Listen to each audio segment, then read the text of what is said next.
La Conféges, Conférence des ministres de la Jeunesse et des Sports de la Francophonie, est une organisation intergouvernementale créée en 1969.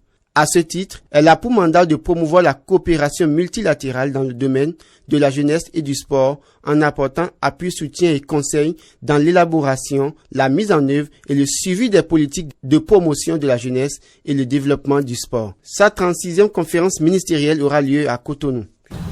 C'est une rencontre d'envergure internationale qui honore notre pays en ce sens que, comme vous le savez tous, c'est au total 43 ministres et chefs de délégation accompagnés des experts en question de jeunesse, sport qui se retrouvent à Cotonou pour repenser la redynamisation de cette belle organisation dont l'ensemble des pays ayant en commun le partage du français sont membres. Nous procéderons à une revue à mi-parcours de la programmation quadriennale 2015-2018 et qu'en marge de ces travaux, il y aura la récompense du meilleur jeune entrepreneur à travers un concours que la Conféges organise chaque année, le concours donc de promotion de l'entrepreneuriat des jeunes. Et je voudrais préciser, pour ce qui concerne ce concours, que la tenante du titre est une béninoise, notre compatriote Oru Ali Thérèse, qui aura donc l'honneur d'être membre du jury de sélection pour cette année 2017.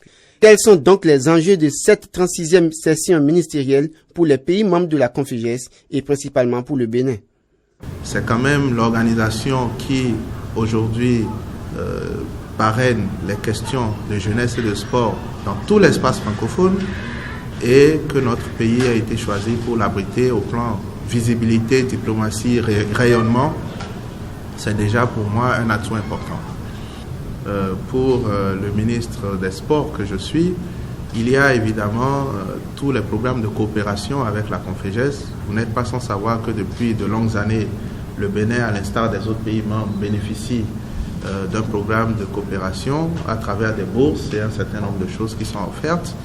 Et donc, il y a désormais la possibilité pour le Bénin de participer aux décisions, d'amender, de contribuer à l'élaboration des plans d'action et donc d'influencer évidemment l'orientation des projets, aussi bien sur notre pays que sur l'ensemble des autres pays de façon juste et équitable.